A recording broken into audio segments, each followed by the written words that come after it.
Alhamdulillah, wassalatu wassalamu ala ashrafi khalqillah, Muhammad ibn Abdillah, sallallahu alayhi wa alihi wa sahbihi wa sallama tasliman kathira. Amma ba'd.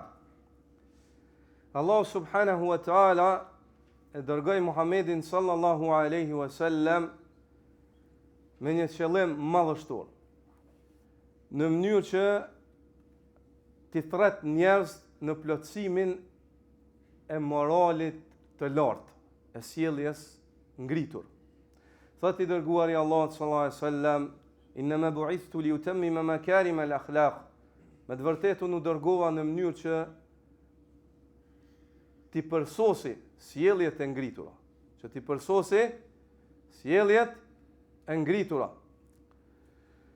Dhe këtë sjellje për të cilën Allah azza wa jalla dërgoi Muhammedin sallallahu alaihi wasallam në mënyrë që t'i thret njerëz në përsosjen e saj, është dy kategori dhe janë të pandashme. Në radhë të parë, sjellja e krijesës me krijuesin. Dhe në radhë të dytë, sjellja e krijesës me krijesat dhe krijimin.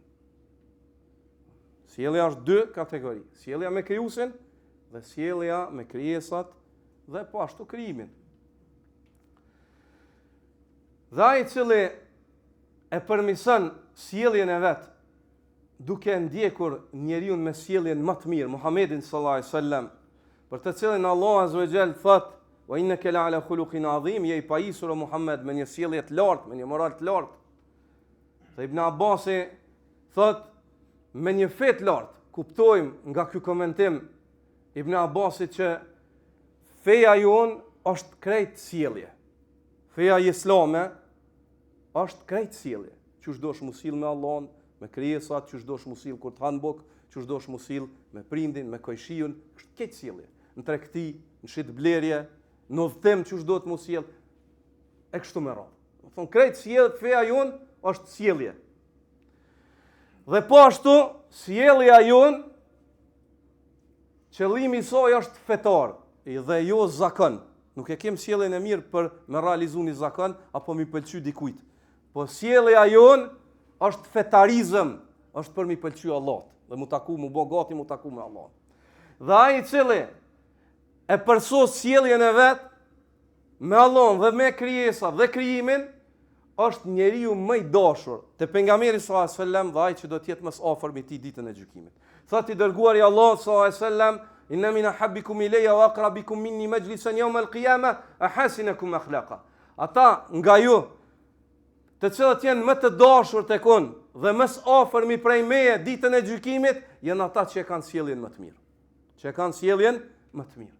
Atëherë duhesh patjetër ta dish se çka nënkupton sjellja e mirë me Allahun dhe me krijesat dhe ta realizosh në mënyrë që të jesh I dashur te I dërguari Allahut dhe afër I ditën e gjykimit. Ulemaja kanë spjegu dhe kanë sqaruar se çka është sjellja e mirë me Allahun dhe po ashtu me krijesat, me fjalë të shkurtra, shumë shprehse dhe domethënëse dhe qartësuese.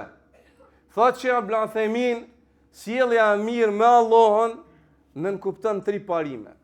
E para, që ti pranosh informacionet hynore me bindje, që ti pranosh plotësisht I bindur, kur Allah të shpjegon që çështu ka mu kon që kjo, apo çështu është që kjo, apo çështu të shpallet për Allahun që Allah e bën këtë punë, e këtë vepër, apo kështu e ashtu, ti duhesh mu kon I bindur.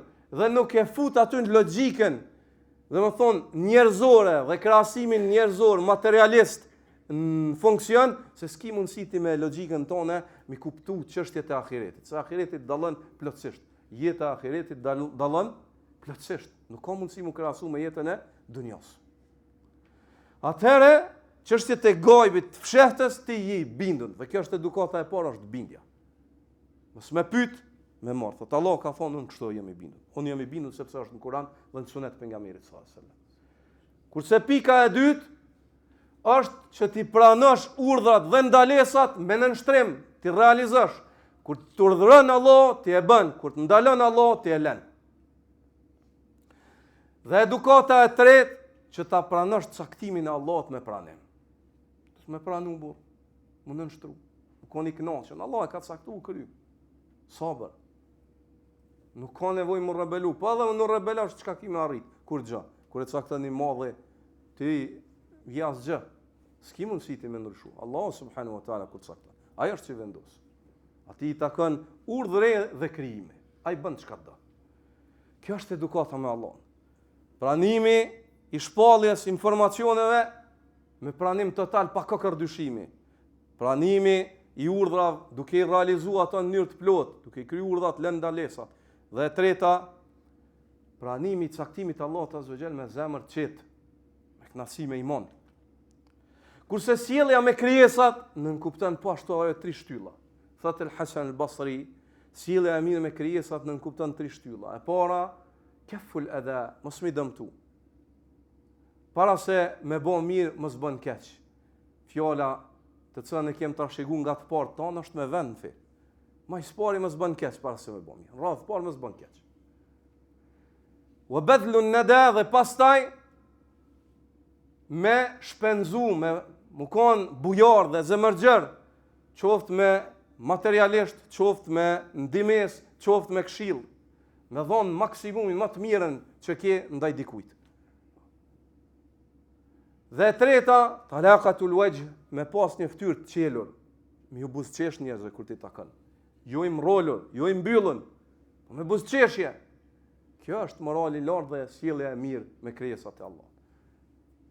Thotë e kuptum, sjellja me krijuesin, me pranu informacionet hyjnore me bindje, pa dyshim, urdhat e tij me realizim dhe kaderin e tij me kënaqësi, me zemër të qetë.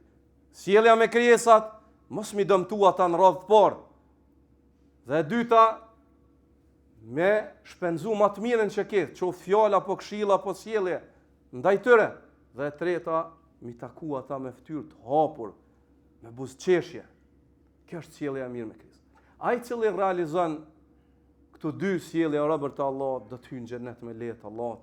I dërguari i Allahut sallallahu alaihi wasallam është pyetur, siç transmeton Abu Huraira, cilat janë ato që fusin njerëz në xhenet më së shumti, vepra që kryesore me të cilat njerëz hyjnë në xhenet, u përgjigj i dërguari i Allahut sallallahu alaihi wasallam duke thënë taqwallahu wa husnul khuluq, devotshmëria ndaj Allahut dhe sjellja e mirë me krijesat. Sjellja me Allahun dhe sjellja me krijuesin dhe neve sqarum se si është Allah na i lehtësoft realizimin e saj.